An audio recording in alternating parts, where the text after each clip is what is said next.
Et j'expliquais à l'une de vos sœurs en journée que lorsque tu vis dans une génération, ok, il est très important de t'adapter, ok, c'est-à-dire que d'être à la page.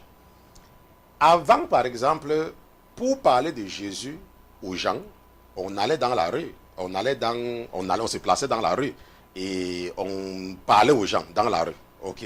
Bon, maintenant, de nos jours, et avec les agressions et tout, c'est très difficile même pour que quelqu'un s'arrête dans la rue pour t'écouter. Ok, c'est très difficile.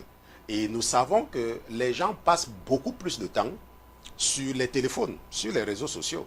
On se comprend. Maintenant, si tu es un évangéliste des temps modernes, tu ne peux pas me dire que tu vas aller toucher les gens seulement dans la rue. Ok, et négliger ce qu'ils utilisent le plus pour perdre le temps.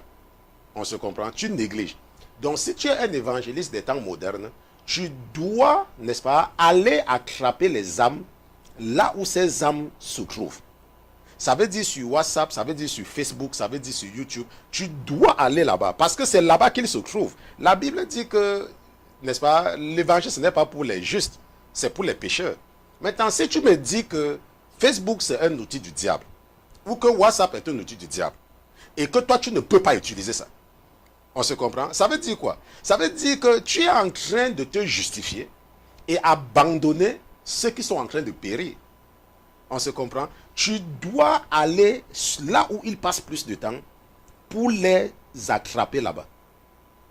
Est-ce qu'on se comprend? Maintenant, beaucoup de personnes parfois qui n'ont pas encore, et je me dis, parce que c'est toujours ce que je disais quand j'ai passé presque 20 mois, n'est-ce pas, en Afrique, après qu'on m'ait rapatrié de l'Angleterre.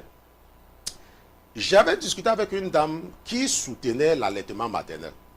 Et elle me disait que l'allaitement maternel, c'est le meilleur de tous les allaitements parce qu'un enfant qui ne prend pas le sein maternel a les problèmes, n'est-ce pas, par la suite.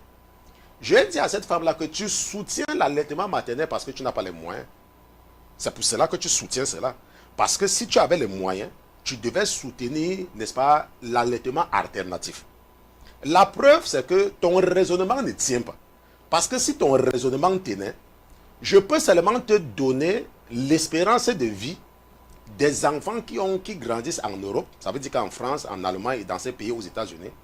Nous savons que leur espérance de vie est supérieure à l'espérance de vie des gens qui vivent dans les villages en Afrique. Mais pourtant, ces enfants qui vivent dans les villages, on les allaite, même certains partent jouer dans la cour, ils viennent encore monter sur les pieds de leur maman pour prendre le sein. Mais ils meurent vite. Ça veut donc dire que tu ne peux pas me dire, ok, tu ne peux pas me convaincre. C'est seulement parce que tu n'as pas les moyens. Et si tu avais les moyens, tu devais également donner un alternatif à l'enfant. Ça veut dire que quoi? Ça veut dire qu'il y a les gens qui vont soutenir une idée en fonction de leurs moyens et en fonction de leur environnement. C'est comme les gens qui vont dire, oh, quand tu lis la Bible dans le téléphone, tu ne lis pas bien. On se comprend? Et la question que je pose toujours, c'est que, est-ce que tu peux me montrer la différence entre ce que tu lis sur le papier et ce que tu lis dans le téléphone?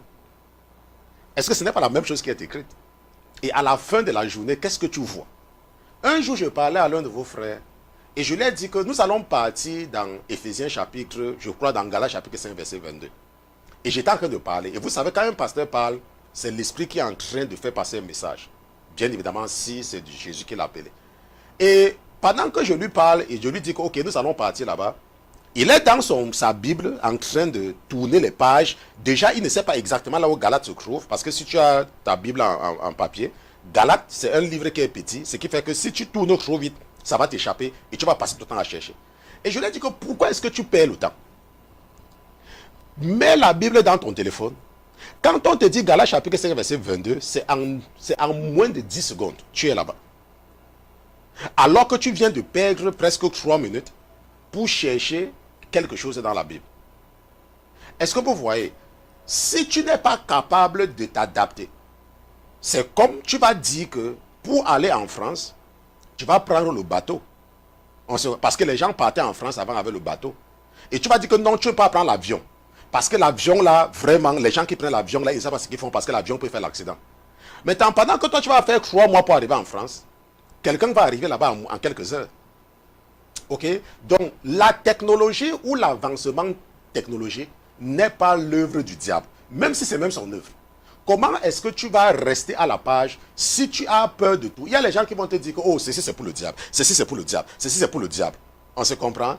Les gens disaient même avant que même le frigo c'était pour le diable. Mais maintenant, eux-mêmes mettent la nourriture dans le frigo pour manger après. On se comprend? Donc il ne faut pas rester derrière avec des prétextes qui ne tiennent pas. Ok?